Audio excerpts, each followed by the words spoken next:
You didn't like that part, Tom, where Joseph Smith admits that he made up the stories? Oh, he's so self-aware, dude. Like, I am a storyteller. Yeah, I knew what I was doing. Like, yeah, I totally made that up. Yeah. Gotcha.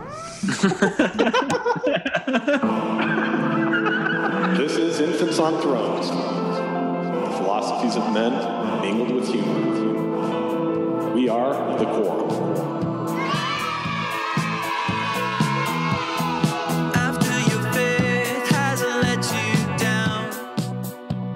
Welcome back to Infants on Thrones. I'm Glenn Osland, and this is episode 582, The Apology of Joseph Smith. Now, this is something that I recorded well over a year ago while I was in a state of, let's call it, super deep meditation. Now, I've always been interested in Joseph Smith. I've always wanted to understand him better. I wanted to be like him in a lot of ways as I was growing up. So this is an exercise where I tried to put myself in his shoes, to imagine what he would say if I could talk to him about his life and his experiences. So first, I'm going to play for you the actual 12-minute apology itself without any interruption. Then you'll hear Tom Perry and Brady Bloom and myself break it down and smack it around, and there you go. That's an episode. I hope you enjoy it, and I hope it makes you think, and I hope it inspires you to do something like this on your own, if you want to. Now, if you do, let me know. I'd love to read or hear anything that any of you listeners might want to create around this. Just email it to infantsonthrones@gmail.com. And now, I give you the apology of Joseph Smith. All right, so here's some thoughts that I had. The apology of Joseph Smith.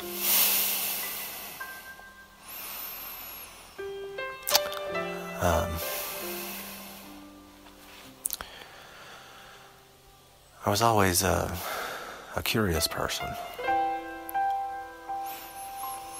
but I was also very skeptical, and that may surprise a lot of you.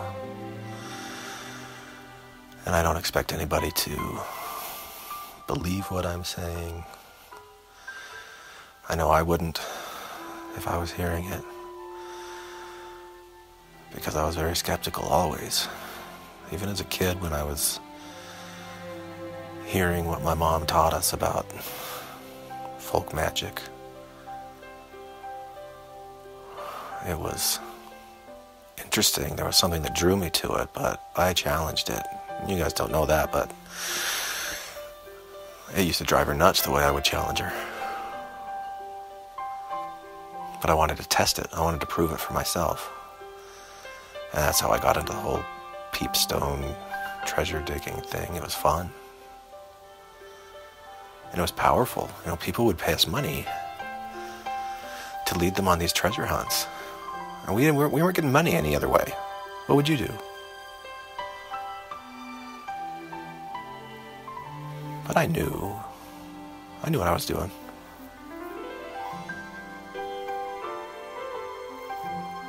And, but there were experiences I started having because of the curiosity that I had.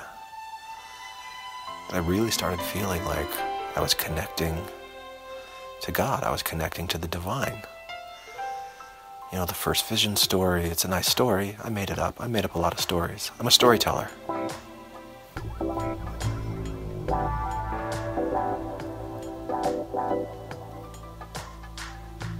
But I started feeling like I was really connecting. I'm starting to understand the purpose of things. It's like all of the religious fervor that was around us at the time, and this Protestant zeal was a seed. And I started watering it, watching it grow. And as I explored these ideas, it just became so clear to me that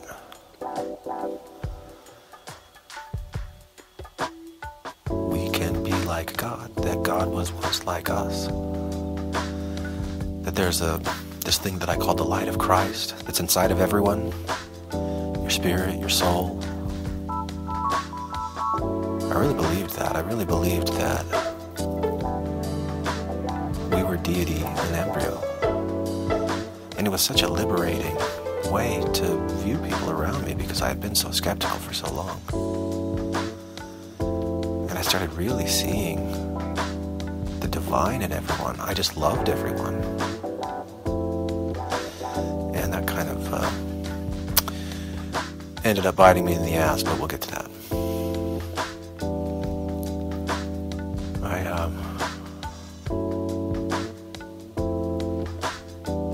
I didn't really want to start a church.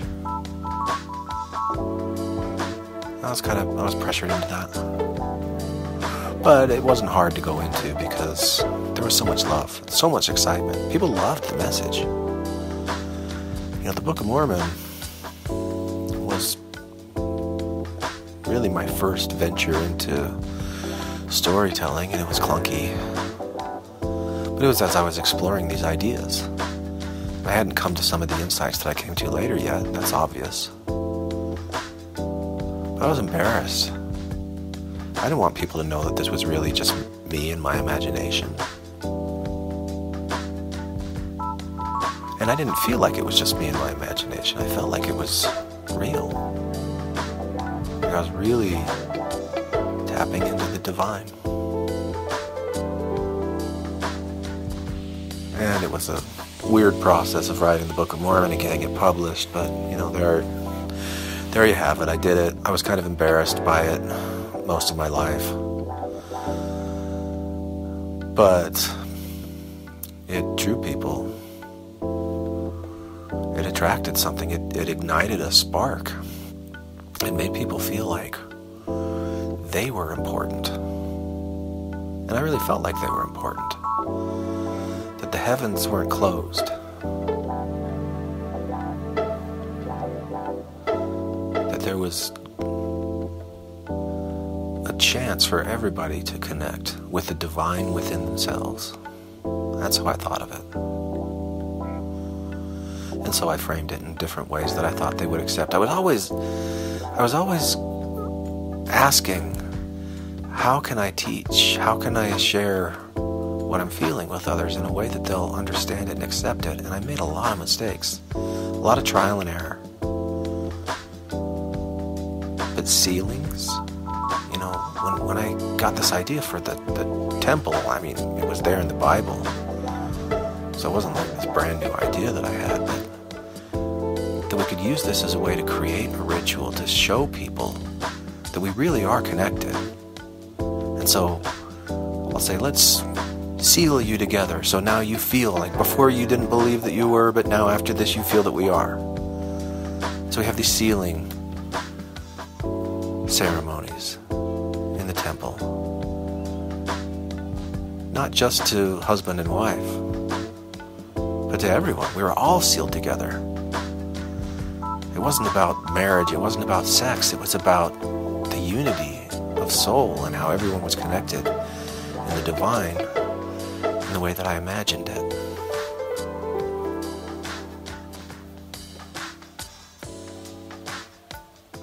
But, you know, not everybody understood the way I was trying to teach it, and of course, you see today what's come of it.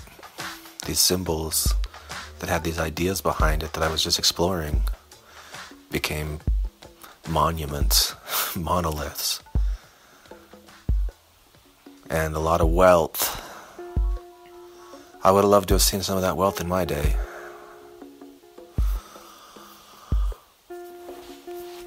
But it's corrupting.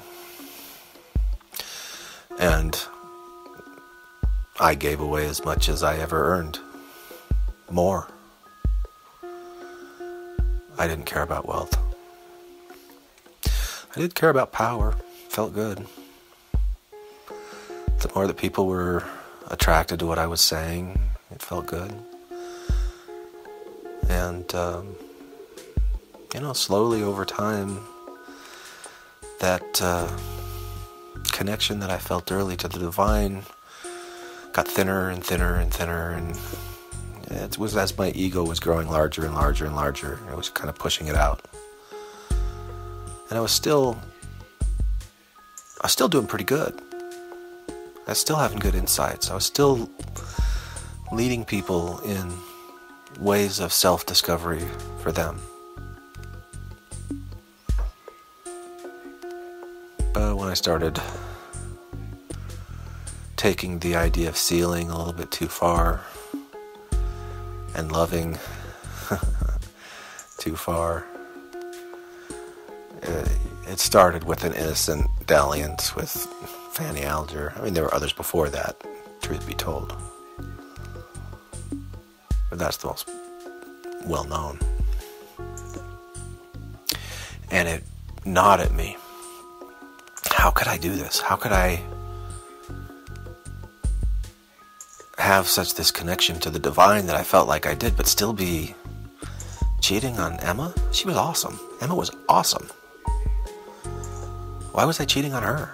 What was wrong with me? It bothered me. And I invented rationalizations for it. DNC 132. It wasn't until Helen Mar Kimball, 14 years old, the most shameful moment of my life was the realization after the fact that what I did, what I thought was consensual, what I thought was an act of love, I saw in her eyes the fear and the resignation. And it didn't hit me until afterwards. What a horrible, horrible thing I had done. And how could everything that I had done up to this point led me to that?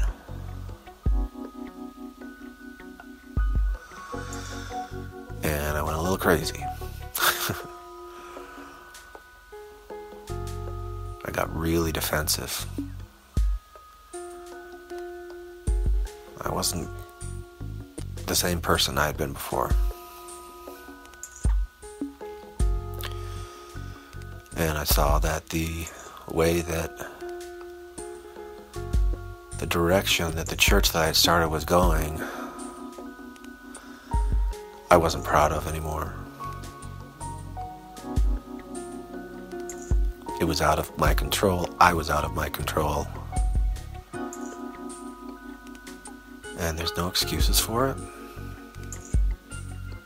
What I did was wrong. I feel that wrong. I carry that wrong with me through eternity. There's no atonement that wipes away how wrong that was. And there's no atonement that removes from me. Shame isn't the right word, but it's the awareness of how wrong that was. That doesn't go away. That's a lesson, unfortunately, that I had to learn. But what I want to say to all of you who are questioning the Mormon Church, I want to say I'm sorry.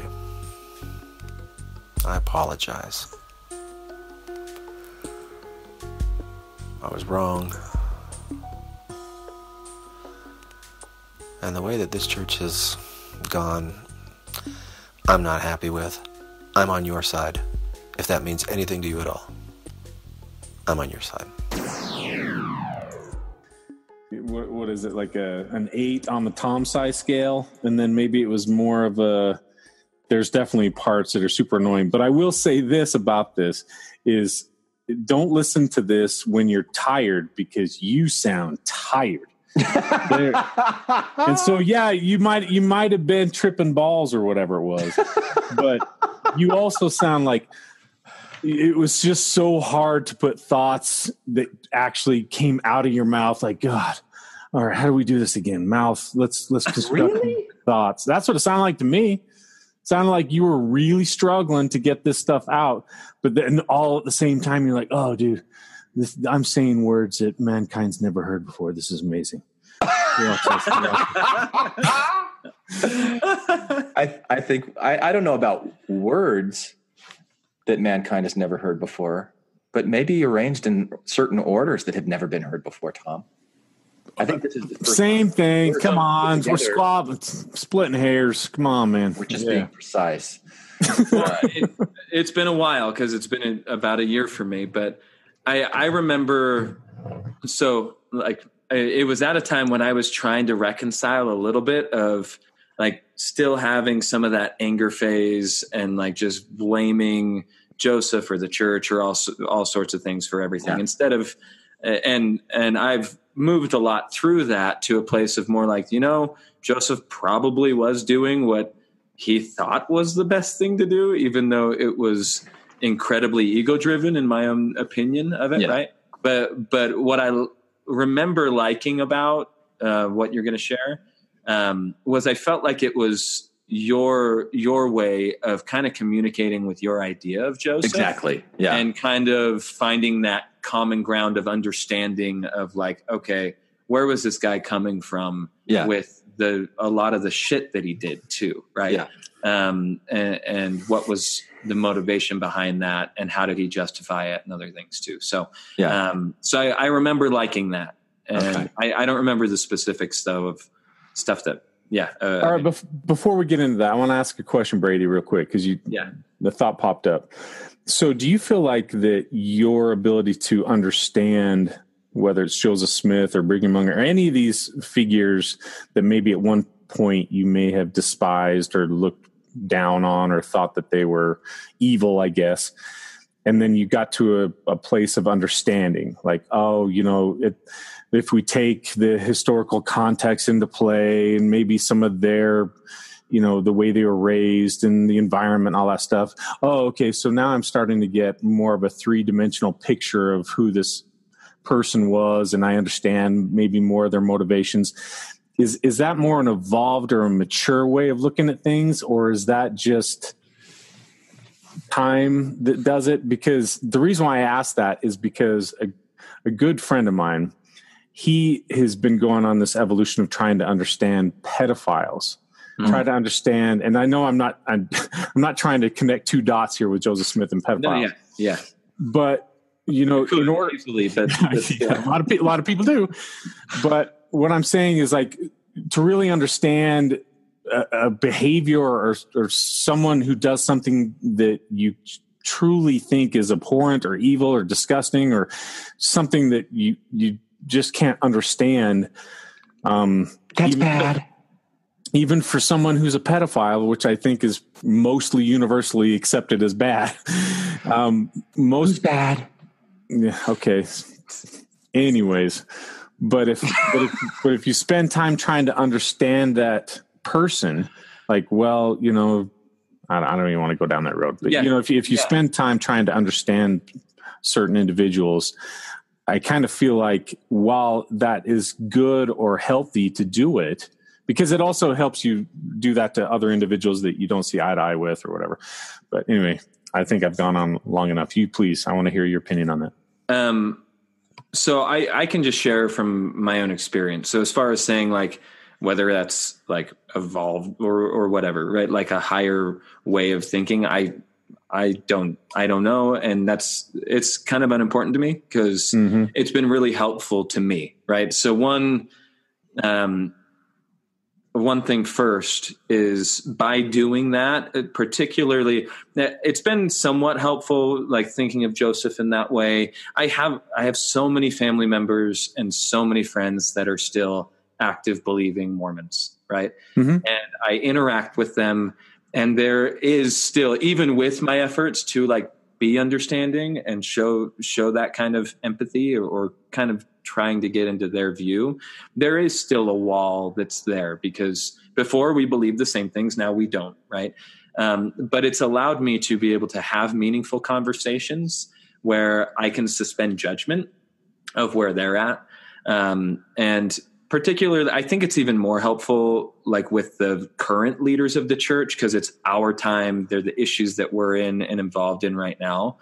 Like really, I believe, and I kind of choose to believe this, but I do believe that they're well-intentioned. I don't think they're trying to cause harm or trying to do bad things. I think they're doing the right thing and what is right in God's name, and they're defending the church, which they think is the right thing to do. And they're making changes that are good in some ways, and other people are still hurt by them. So it's just so complex, right? And then going down that other lane, right, through like diving into to understand something as dark as pedophilia, as a pedophile. A friend of mine introduced me to this idea. It was John Glenn, where he's John really what? John Glenn. Yeah. Sorry. No, not John Glenn. He's really dived into the Holocaust and into World War II, and really strived to see the other side of it, and how did people do what they did, right? How do you work at a concentration camp? How do you gas people? How do you do this? How do you get to that point? Because that is part of human experience. It is part, and it is in all of us too. And when it all comes down to it, if we're going to save our family, or if we're going to let this Jewish family in to stay in our basement, like, what would we do when it comes down to that? We all like to think that we would be the ones that are, creating these trains to get slaves out of the South, or doing all these things. But most of the people were just silent. They didn't fight back. They didn't do anything to push back. It was a very small percentage of people that actually fought against the evils that they saw. And I think the same thing happens today too, right? Like we can bitch as much as we want on social media about stuff, which is kind of helping. But like one thing that I thought when you were talking about global warming is like we get in these loops of like, man, I'm so passionate and this is bothering me so much. But then we don't take action. We don't find an organization that's like protesting and go protest or whatever, right? That leads to actually doing something to fight against what we view as an evil in the world. And so I think that looking into and exploring an understanding of the shadow or the dark areas of just human nature and different human beings helps us to understand ourselves more, and hopefully helps to make us a little lighter too, and shine out a little more. That's my take on it. Yeah, beautifully said. Thanks for sharing that, man. Yeah. All right. Now I want to say two things before I share this thing. Okay. The first thing is I just want to make sure that you know, Tom, and anybody else that's listening, is that this is all fiction. I want you to know that I know that this is all fiction. And that, like, when I've had conversations with Krista the psychic in the past, and I still like talking with people who are psychic and empathic and, whatever it is, to me, this is all a game of imagination. We're creating fictions, and it doesn't matter to me if we're creating fictions out of scientifically validated facts, and we're putting those together to tell a story that's an incomplete story of what's actually out there. To me, that's a fiction. Or if we're just pulling things out of our ass, or if we're kind of perceptive about things that we don't quite know, and so maybe we get some things right, we get other things wrong. Nothing's infallible. Everything's incomplete. Everything's a fiction. So to me, that's where I'm coming from with all this stuff. Like using your imagination as the tool to try and understand and to mine or explore the limits of what you know and what you don't know, and to play with it and have fun with it. And so that's what I'm doing. So that this isn't a "Thus saith the Lord" moment. No. And if it was a "Thus saith the Lord" moment, that would just be a big fiction too. Except for the fact that you did say that when you were tripping balls on ayahuasca, this was a life-changing experience. Yes. I think some people are going to say maybe the ayahuasca was secondary to you channeling Joseph Smith as this apology tour.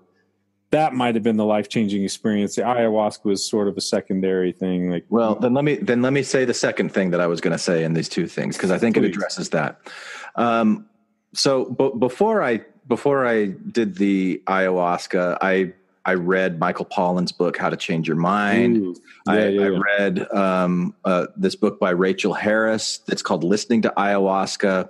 And so I had certain expectations going into this experience of what it was going to be. And I had heard this idea of ego death. And so this idea of ego death was kind of in my mind. This idea of having an inner self was in my mind. And again, I'm saying that all of these things are imaginative elements of a fiction that I said, okay, I'm going to play in this sandbox, and I'm going to see what this feels like, because I want to try and experience this. So as I took this ayahuasca, it takes maybe, 20 or 30 minutes before it really hits. And when it hit, it started hitting really, really hard. And I was scared.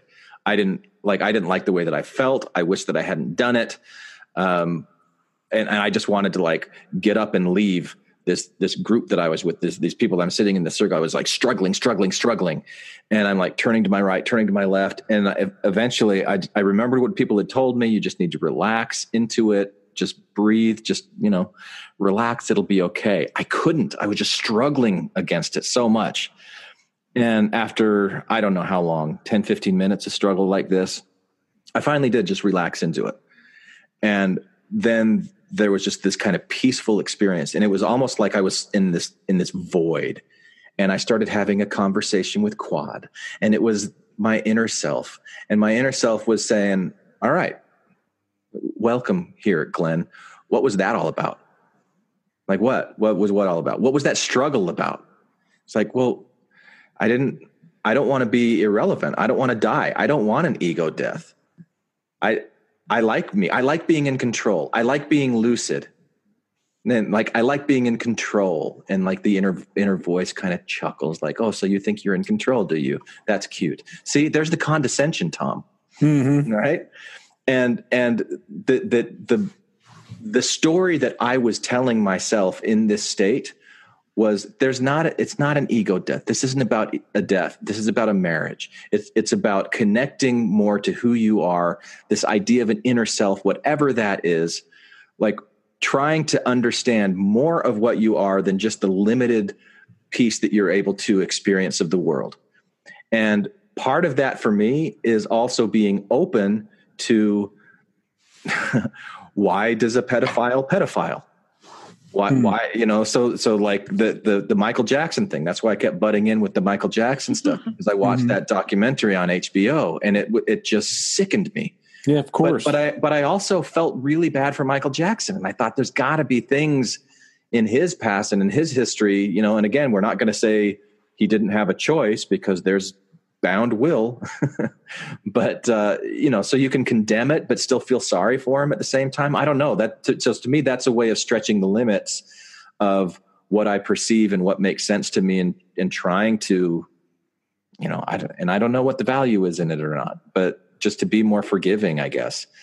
And so that was the approach that I took then with Joseph Smith. So in this experience, when I had this conversation between my egoic self and my inner self, once I had made peace with that, then I started talking with my ex-wife and her inner self. I started talking with my children. I started having all these imaginary conversations. And eventually it came around to Joseph Smith. And the first thing that I said to Joseph Smith, I'm I want to talk to Joseph Smith. What do I want to say to Joseph Smith? And I wanted to say, I'm sorry. I'm sorry to you, Joseph Smith. Why? What? Why are you sorry, Glenn?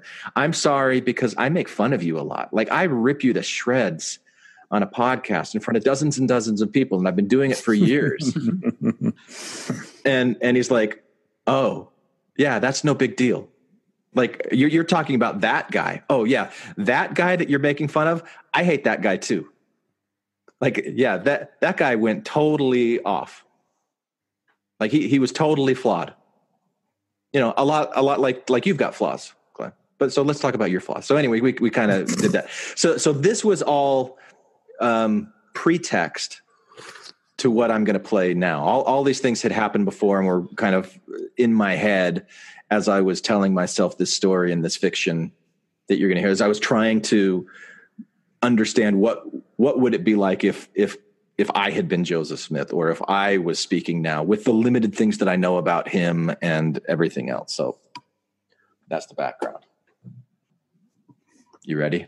Well, really quick, and we can talk about it later, but I think there's a real power in being able to rewrite our stories with our imaginations. Oh, yeah. Because all of our memory and all the stories that make us really who we are and how we act today, right?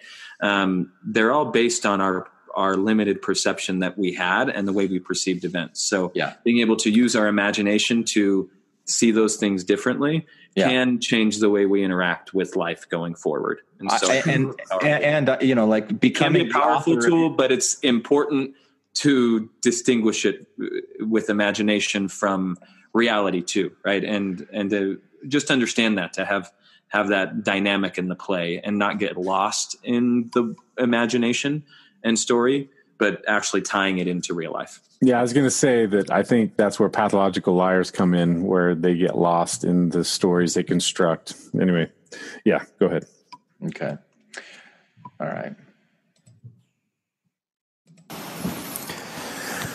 All right, so here are some thoughts that I had. The apology of Joseph Smith. See what I mean? Tired as hell, dude. I was laying down and I was trying to be thoughtful. He was really, really high. I was always a curious person. But I was also very skeptical, and that may surprise a lot of you. And I don't expect anybody to believe what I'm saying. I know I wouldn't if I was hearing it, because I was very skeptical always. Even as a kid, when I was hearing what my mom taught us about folk magic. All right, so what do you think about this idea of Joseph Smith being a skeptical person? Oh, sure. I mean, yeah, that sounds about right. But I'm describing myself here. I mean, it's like so obvious to me when I listen back to it. Like what I'm really describing is me. Is it? Because I mean, if just from the LDS point of view, that's, all through his life, he was very open-minded and skeptical, and he was challenging ideas. That's what led him to the Grove. Yeah. Yeah. So I think it's both. Yeah. Oh, sure. But I mean, like, it's your I'm not, what I'm saying is I'm not tapping into any, this isn't literally Joseph Smith. This is me. This is my take on Joseph Smith. And I'm like learning more about myself with this way when I go back and I listen to it. And I'm like, oh yeah, I've always been a really skeptical person. I'm talking about me here kind of. Yeah. Except for but Joseph Smith's background, or at least the sanitized version of it. And that's playing in your mind too. Yeah. Was interesting. There was something that drew me to it, but I challenged it. You guys don't know that, but it used to drive her nuts the way I would challenge her. But I wanted to test it. I wanted to prove it for myself. And that's how I got into the whole peepstone treasure digging thing. It was fun. And it was powerful. People would pay us money to lead them on these treasure hunts. And we weren't getting money any other way. What would you do? What would you do? I mean, is that like a impactful or poignant question at all to try to put yourself in those shoes and go, okay, this impoverished guy stumbles across these people who found a way to make money by taking people on like the Seinfeld reality tour of where the Spanish people buried, treasures in upstate New York. Wouldn't you do that? In the situation? Yeah. I like the insight that this gives, just to counter, right? To provide at least a counterweight to the idea that, oh, he was a con man the whole time. Like he was like willingly just conning people and just deceptive in every way. Like, I think being raised by his dad, being into a cult and that type of stuff, like I think he probably had some inkling of like, man, this is real stuff. This is powerful or whatever else. And then like, I don't know exactly how it works, obviously, but yeah, I like using that as a counterbalance to the other side of just like blaming and accusing him of being a con man. Yeah, because I always wonder with Joseph Smith, what did he actually really believe? Because I sense that there's stuff about what he did that he believed in, but other things that he just kind of knew that other people believed it, and he was using that to his advantage. And so trying to find the line between those things, I don't know. Yeah, and then also mixing in his own motivations and I don't want to get to spoiler territory where you talk about power and wealth, but yeah. Okay. All right.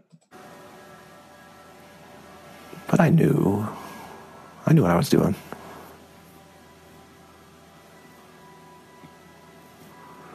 And but there were experiences I started having because of the curiosity that I had. I really started feeling like I was connecting to God. I was connecting to the divine. You know, the first vision story, it's a nice story. I made it up. I made up a lot of stories. I'm a storyteller. You didn't like that part, Tom, where Joseph Smith admits that he made up the stories? Oh, he's so self-aware, dude. Like, I am a storyteller. Yeah, I knew what I was doing. Like, yeah, I totally made that up. Yeah. Gotcha. I bet you think he's condescending, don't you? Not yet. No, not yet. Yeah, but he's on the verge of falling asleep. But yeah, he's been dead for like. But I started feeling like I was really connecting. I'm starting to understand the purpose of things. There's like all of the religious fervor that was around us at the time, and this Protestant zeal was a seed.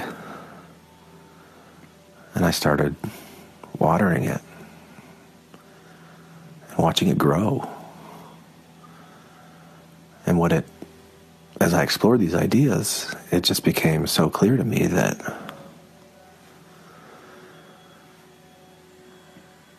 we can be like God, that God was once like us. That there's this thing that I call the light of Christ that's inside of everyone, your spirit, your soul. I really believed that. I really believed that we were deity in embryo.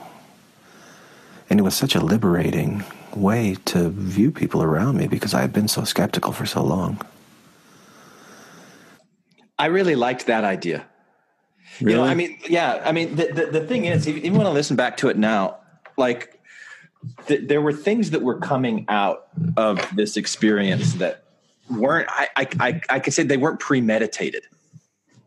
You know, like I had never thought that before of how adopting a worldview where every single person is deity in embryo could have been really empowering to Joseph Smith in a way that it just made him love everyone and kind of put them on an equal playing field. Not that that's what happened.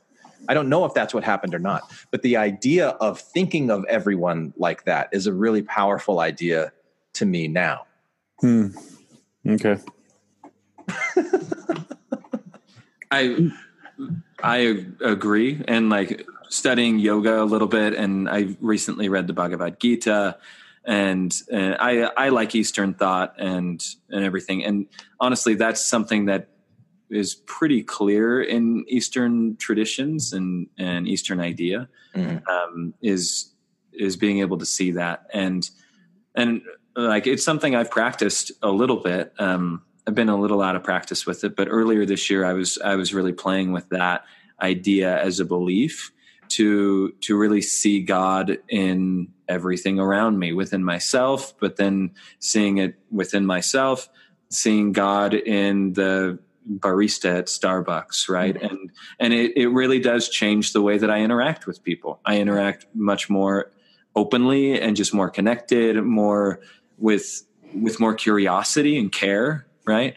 By kind of just surrendering more in that way to just anyone that crosses my path, just try to engage with them at a level that matters. Right. Yeah. So yeah, I like the idea. I don't know if Joseph believed that, but the idea of the light of the Christ, I think it's a cool interpretation of it. That's cool. Yeah. And I think before I had this experience, I had listened to something from Ram Dass, where Ram Dass was talking about some of that Eastern philosophy about how everybody is like a different version of Brahman, like we're all different versions of God. Or Alan Watts says we are all an aperture, right? Right. Through which the universe sees itself. Right. Yeah. And Ram Dass had talked about how he could take $5 and go and see a movie, or he could send $5 someplace in India where there's somebody who's blind, and that's the amount of money that could be done to do an operation that would give them their sight back. And just having that kind of thought about what you do and how you interact with the world. I think that influenced me a lot and was maybe behind some of these things a little bit. But. All right. I can tell I'm losing Tom. Yeah, losing me. All right. And I started really seeing the divine in everyone. I just loved everyone. And that kind of ended up biting me in the ass, but we'll get to that. I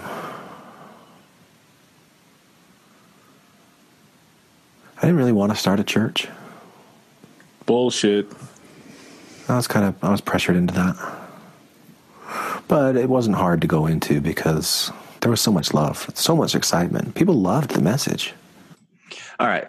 Let's hear the bullshit, Tom. You think that Joseph Smith wanted to start a church? Yeah, obviously I'm superimposing, how I vision or how I perceive Joseph Smith. He definitely wanted to start a church, man.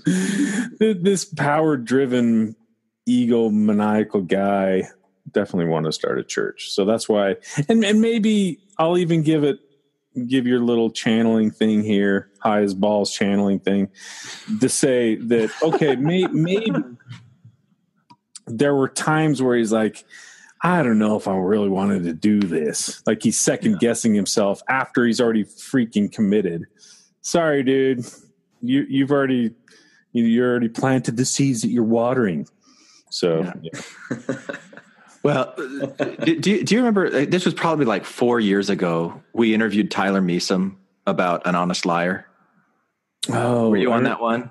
I don't remember if I was on that one, but I definitely remember him and the movie. Yeah. Sure. Yeah.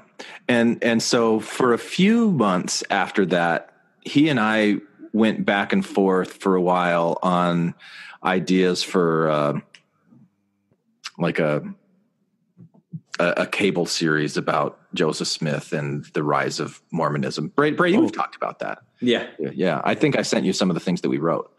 But so I spent a lot of time thinking, like, if I was going to tell the story of Joseph Smith, where would I start? How would I want to tell it? Who is this person? What happens to him? Like, what's his character arc? And just the way that I pictured him, and especially in relationship to his mom, I think that his mom pressured him into making this thing a religious thing. I think that what his idea with the Book of Mormon was that he had seen this treasure digging stuff. He saw the excitement around it. He saw there was money in it. He thought, if I can write a book from this, I could make money from it. If I can write my own scriptures. And like, I didn't know this, but he told people, this was reported by Isaac Hale, who was Emma Hale's father, that Joseph told people when Emma was pregnant with their first child, who died, I think, in childbirth or shortly thereafter. But this was before the Book of Mormon had been written. And he said that child would be the one who translated it. So it would be translated and published to the world through the eyes of a child. So I think at this time he was thinking, how can I create this fantastic story that I wrap this book that I'm creating into, that, he He got it copyrighted. He wanted to sell this thing. Yeah. And it didn't. That's not what it was. It turned into something totally different. And I think that it was his mom's influence. Because I think she was kind of a bossy blowhard.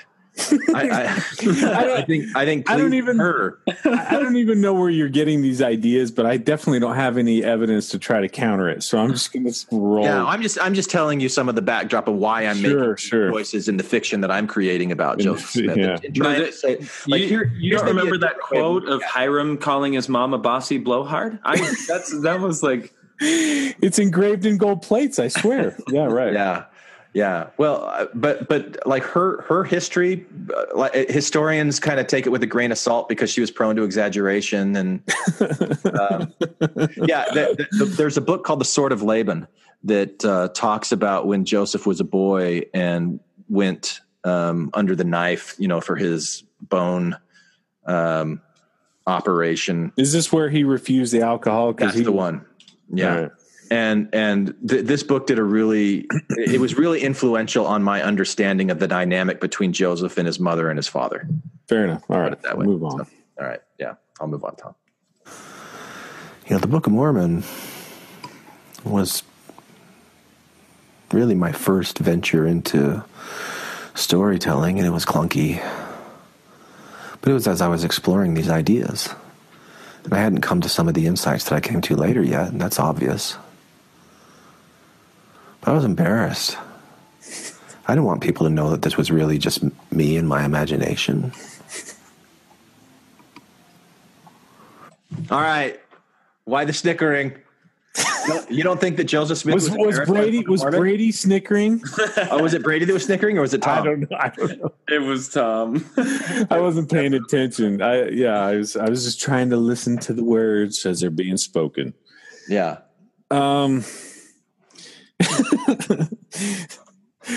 I just think it's hilarious that he's like, oh, this was my first venture into storytelling. It was a little clunky, give me a break, guys. I mean, I was trying to figure things out. Wait till you read the JST, what I did with the Bible. it was way better. Uh-huh. Yeah. All right. You're allowed to chuckle then. And I didn't feel like it was just me and my imagination. I felt like it was real. Like I was really tapping into the divine. And it was a weird process of writing the Book of Mormon and getting it published, but there you have it. I did it. I was kind of embarrassed by it most of my life. But it drew people. It attracted something. It ignited a spark. It made people feel like they were important. And I really felt like they were important. That the heavens weren't closed. That there was a chance for everybody to connect with the divine within themselves. That's how I thought of it. And so I framed it in different ways that I thought they would accept. I was always asking, how can I teach? How can I share what I'm feeling with others in a way that they'll understand it and accept it? And I made a lot of mistakes, a lot of trial and error. But ceilings, when I got this idea for the temple, I mean, it was there in the Bible. So it wasn't like this brand new idea that I had, but that we could use this as a way to create a ritual to show people that we really are connected. And so I'll say, let's seal you together. So now you feel like before you didn't believe that you were, but now after this you feel that we are. So we have these sealing ceremonies in the temple. Not just to husband and wife, but to everyone. We were all sealed together. It wasn't about marriage. It wasn't about sex. It was about the unity of soul and how everyone was connected in the divine in the way that I imagined it. All right, Tom. I see your inner chuckling. What have you got to say about this idea? Actually, most of it's pretty good. I like the ceiling part of it. I just snicker at the part where he's like, it wasn't about sex. That was just an added benefit. I mean, Yeah. Come on, man. Like, bonus. Have you seen some of these girls that I got with? Yeah. Yeah, but the sex part was about sex, not the ceiling part. That's the ceiling was something. I know, but most people rank the sex above anything else. Okay. And I think old Joe definitely fell into that category. He's like, what have I got to do? I got to satisfy this raging hormone thing, man. And there's ladies all around me. There's one that's cleaning my house right now. You know what I mean? I want to hear Tom channel Joseph just like Foghorn Leghorn. I'll say it. All right. But, not everybody understood the way I was trying to teach it. And, of course, you see today what's come of it. These symbols that had these ideas behind it that I was just exploring became monuments, monoliths, and a lot of wealth. I would have loved to have seen some of that wealth in my day.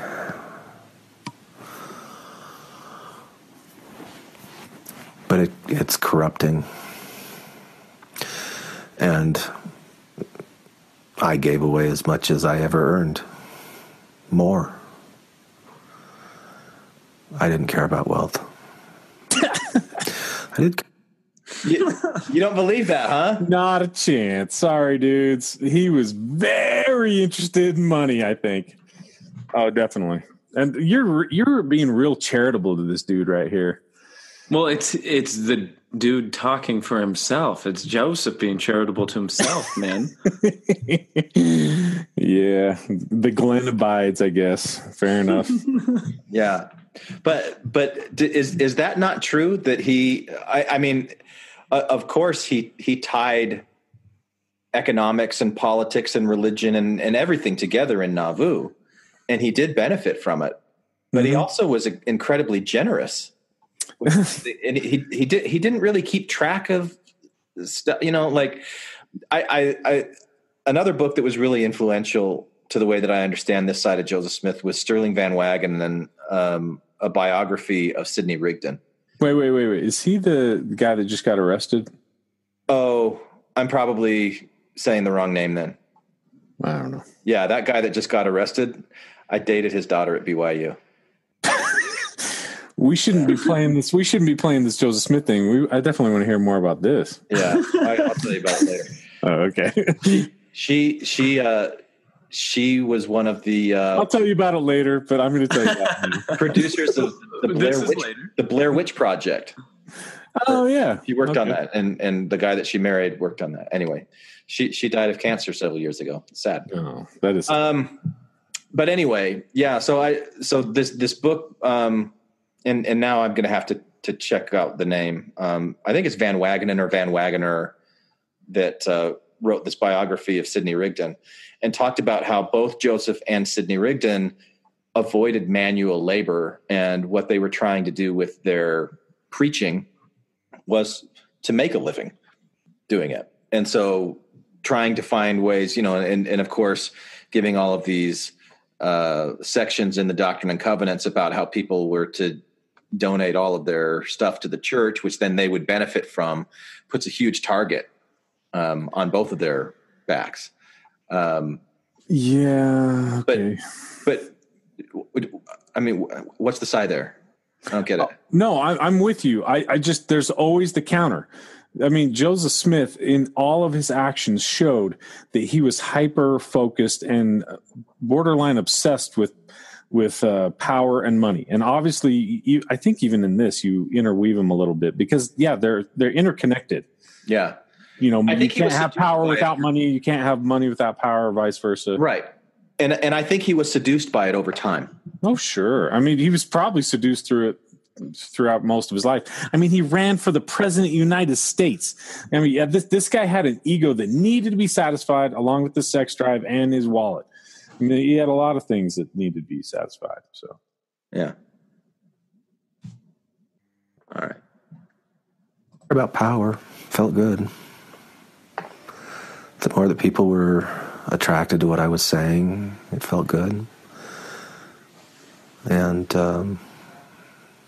slowly over time, that connection that I felt early to the divine got thinner and thinner and thinner, and it was as my ego was growing larger and larger and larger. It was kind of pushing it out. And I was still doing pretty good. I was still having good insights. I was still leading people in ways of self-discovery for them. But when I started taking the idea of sealing a little bit too far and loving too far, it started with an innocent dalliance with Fanny Alger. I mean, there were others before that, truth be told. But that's well known. Yeah, you didn't know that? I'm wondering if that's more of a Glenn coming through like, oh, you guys thought Fanny was the first? Well, surprise, surprise, she wasn't. Oh, no. There were rumors of one of Emma's cousins. Is that right? Yeah. Even within the first year that they were married.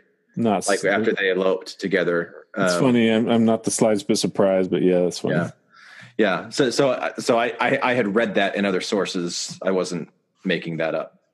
And it gnawed at me. How could I do this? How could I have such this connection to the divine that I felt like I did, but still be cheating on Emma? She was awesome. Emma was awesome. Why was I cheating on her? What was wrong with me? It bothered me. And I invented rationalizations for it. TNC 132. It wasn't until Helen Mar Kimball, 14 years old, the most shameful moment of my life was the realization after the fact that what I did, what I thought was consensual, what I thought was an act of love, I saw in her eyes the fear and the resignation. And it didn't hit me until afterwards. What a horrible, horrible thing I had done. And how could everything that I had done up to this point led me to that?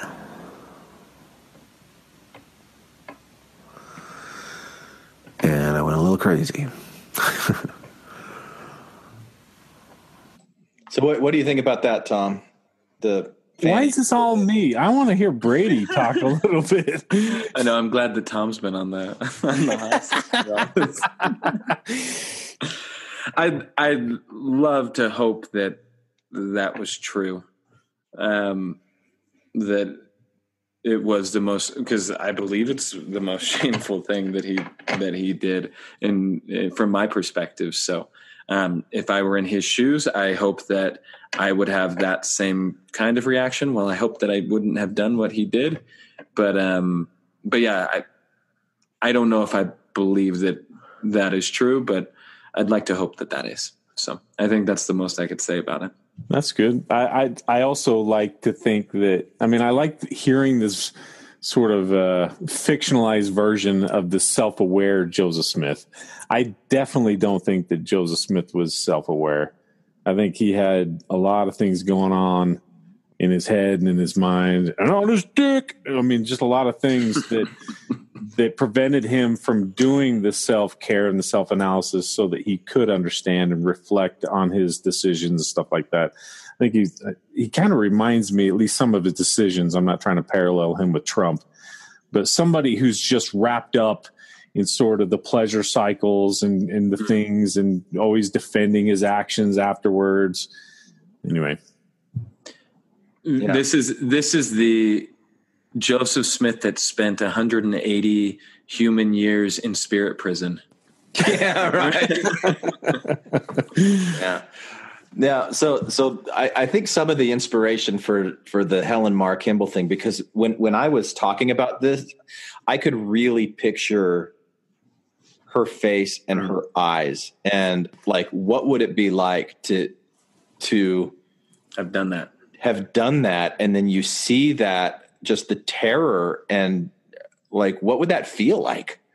Yeah, this is you empathizing with a potential pedophile here. Basically, yeah. And so there's a friend of mine. We knew each other when I was living in Tokyo 10 years ago or so. His name's Nate Jensen. And actually, Sage interviewed Nate's dad for one of those How to Be an Atheist, Not an Asshole. Oh, shout out to Sage. Yeah, that's awesome. Yeah.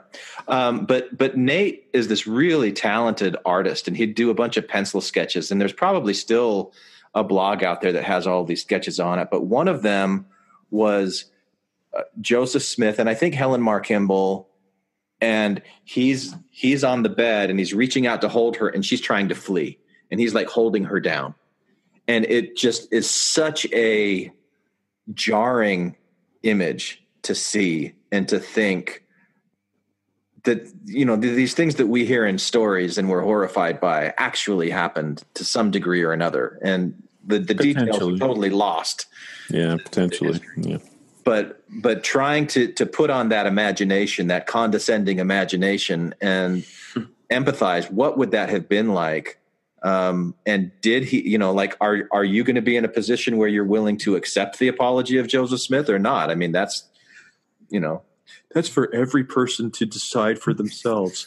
but just, you know, this is where I was coming from with it. You know, like, how do I reconcile the things that I have in my life that are really good, that came as a result of Joseph Smith and the church and what came of it, and then all of the other shit, you know, as a contrast. So anyway, it's almost over. It's about 2 minutes left. I got really defensive. I wasn't the same person I had been before. And I saw that the way that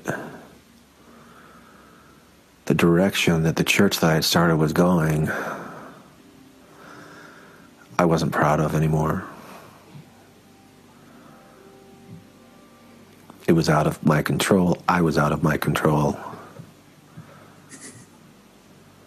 And there's no excuses for it. What I did was wrong. I feel that wrong. I carry that wrong with me through eternity. There's no atonement that wipes away how wrong that was. And there's no atonement that removes from me. Shame isn't the right word, but it's the awareness of how wrong that was. That doesn't go away. That's a lesson, unfortunately, that I had to learn.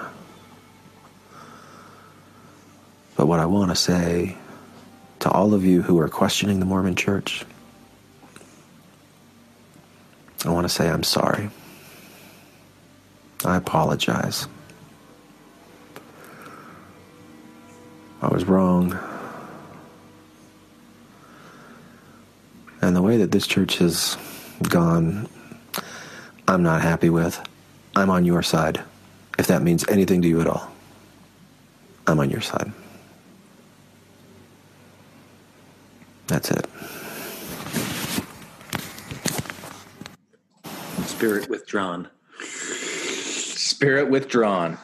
Yeah. I like how he says to those of you questioning the church, because he's not going to talk to the believers. They don't deserve the apology. Just the people that are questioning. Oh, go fuck yourself, Joe.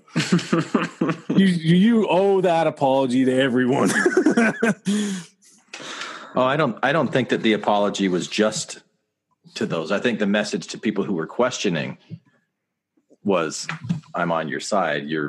There's you're right to be questioning. But well, and Joseph knew that the only people that would be listening to Glenn's channeling of the Spirit would be the people that are questioning the church. Right. That's how you know that it's true, because Joseph actually. How else would he know? How would he know anything like that? How would he have known? How would he know? It's proof. What did you think about that idea of the atonement?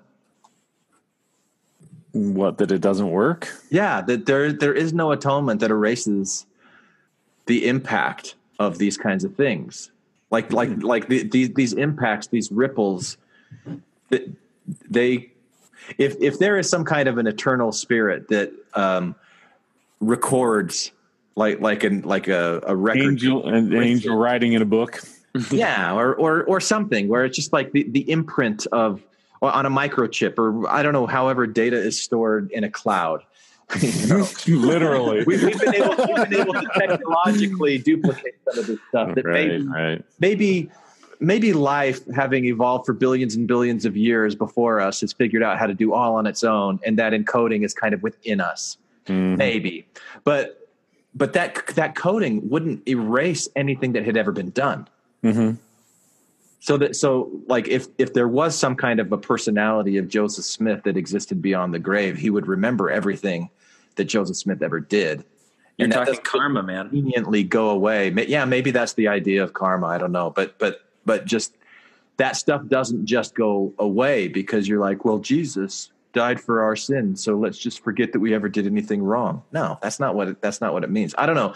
That was another one of those things that when it came up, it wasn't premeditated, and when I listened back to him, I went, "Oh, that's interesting." Like that. Yeah, interesting to explore. I like the way that you reframed shame, because like maybe during his life it was shame that he felt, right? And that was the most shameful moment in this fantasy idea of Joseph. But like in that afterlife state, it's not shame isn't the right word you said. It's an awareness of the pain that you caused, the wrong that you did, right? And that it's a lesson, but that the awareness is still there, right? Yeah. And so shame can kind of fade, or can be healed, or can go away, but the awareness will be there. Yeah. I liked that reframing a lot. One thing I really like, Glenn, is that here you are on literally the grandmother of psychedelics. The grandmother of it, yeah. and you decide to channel Joseph Smith. Like that's the stuff that's working in your subconscious, and that is coming up and you're working with. I really think that's interesting. And this version of Joseph is a Joseph that I think I could play empathy for. I could play that. You want me to write the role for you, and you can be Joseph Smith in the thing? I would. Yeah, it would be an honor, Glenn. No, to shame my family name in such a way for all my Mormon family members. Yeah. Oh man, but no, it is a Joseph that is relatable. But so I've already got the line written when like Joseph is sitting there, and the 16-year-old Fanny Alger walks by, and Joseph goes, "Pretty bird, pretty bird." I'm sorry.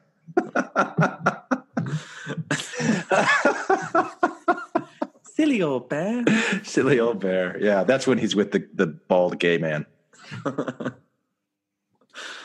Harry. No, it's Harry gay man is a bear, right? I don't know. Oh yeah. But yeah, and thinking about it, as I was saying, like this is a Joseph that's relatable to me. It's a Joseph that like I could see myself actually like knowing, right? And being more of a real person.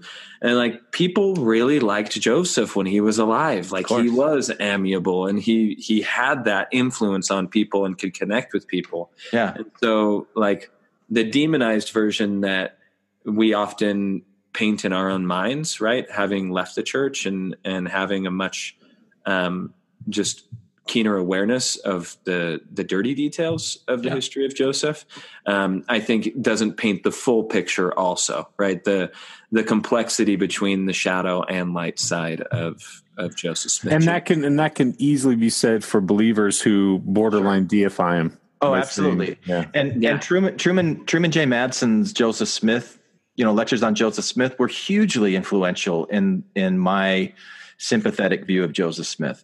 And, like the way that he would talk about, and he's cherry picking scenes from history, right? Trying to create a more sympathetic character. I get it. But that Joseph wanted to wrestle on the floor with kids, and people thought that was really unbecoming of a prophet. And he's like, screw you. When people would come into Nauvoo, he would dress up like a commoner and go down to the docks and meet them like incognito. And then when he would tell people, yeah, I'm actually the prophet Joseph Smith. And they were shocked because they were expecting some kind of erudite person. Like, how often did this happen? I don't know. It was part of the Truman J. Madsen representation of Joseph Smith, because he also freaking wore a military uniform around all the time for being the general of the Nauvoo Legion. So which Joseph are going to choose? He did all these things, but it's that complexity of his character and trying to explore those different facets. And it, like my Rorschach theory of everything now, that like everything is just kind of a fiction. It's incomplete. We don't know the whole truth about anything. But where the real power is when we're doing our self-reflective work, trying to understand what it is that we're looking at. And you do that with Joseph Smith. You do that with everything. And that's why I think you can have fictions, knowing fictions, to try and get away from dogma, because dogma's where things start going wrong. And just like everybody admit, okay, it's a fiction. It's a fiction. It's a fiction. We're using our imagination. Let's have some humility with this and share, and play, and not get caught up in all of the dogma on any side of this stuff, because nobody knows. Nobody freaking knows. Yeah.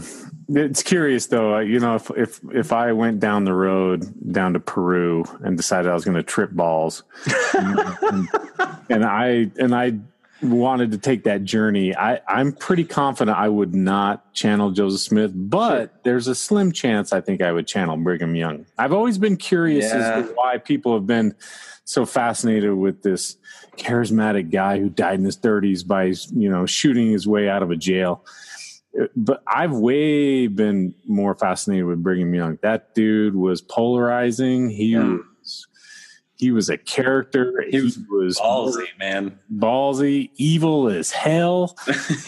So, I mean, do you remember when we did our first Krista the Psychic recording and my sister Melissa was part of it? I mean, this is going back a long time ago. Yeah, I have vague memories. And I only published segments of it on the Infants on Thrones episode that we did with it. I recently went back and listened to that entire conversation within the last month or so. I should send it to you. You'd probably be interested in it, because we talk a lot about Brigham Young. Really? And yeah. And so as Krista's doing her channeling thing, she goes, "You want to know the day that the Mormon Church went wrong? It was the day that Joseph Smith met Brigham Young."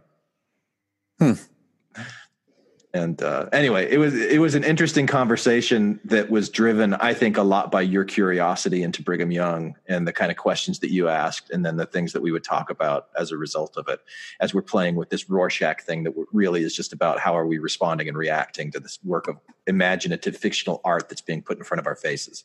It's such a subjective thing to say that the Mormon Church went wrong as soon as you meet Brigham Young, because a lot of people, and I would say that I probably felt this way too, that's where the church went right. He was the one that made the church flourish.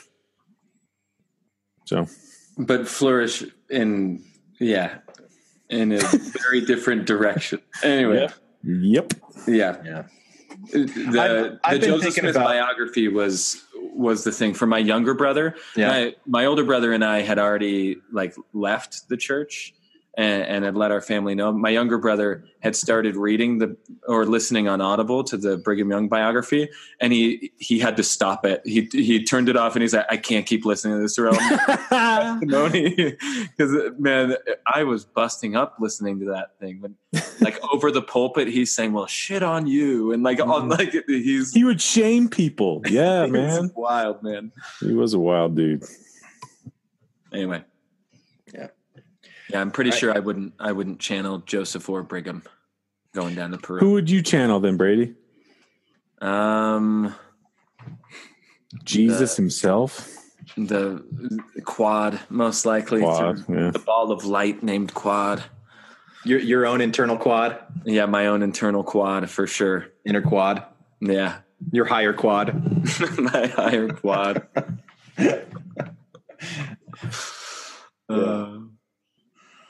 Yeah. So we'll have to see and discuss who I would channel, I guess, at another time. Sounds good. Yeah. All right. So I've already written 2 more of these conversations with Quad, so we can schedule a time maybe in a week or 2 and do another one of these if you guys want. And then in like a year and a half, I expect us all to get back together to listen to Tom's channeling of Brigham while he's tripping balls on ayahuasca. Yeah. So we're going to start a GoFundMe for a Tom to do ayahuasca. I'm not even sure I would donate to that. I'm wondering though, are you open to other contributors as writers to this chapters of Quad? Sure. Who are you thinking of? Me. Do it. Yes. All right. Who else would I be thinking? Brady. I volunteer you. I don't know. No. I don't. If you were thinking about you, I don't know why you would frame it as anyone instead of just saying, "Can I play?" If it's open-ended, maybe I'll explore a channeling of Quad. I wanted to be clever about it, Glenn. Okay. Yeah. All right. That's so condescending. Just tell me what you're thinking. That's just my inner Quad, man, trying to tell you that I wanted to play too, man. I'd love that. That'd be awesome. That's a great idea. I like that too. All right. Night, guys. Appreciate it. I had fun. All right. Take care. Good time, Glenn. That was awesome. I go out at night and paint the stars. I go out at night and leave my head on the bed. Hello, brothers and sisters. This is Elder E. Eldon Elderman of the 7th Quorum of the 70. When I'm not interviewing children about their masturbation practices, I monitor the Infants on Thrones podcast for the Strengthening the Members Committee. If you really like what you hear, you can jeopardize your eternal salvation by giving the Quorum a 5-star rating and writing a short review on iTunes. I didn't, but that's because I want to be resurrected with my genitalia intact. Anyone for the closing prayer?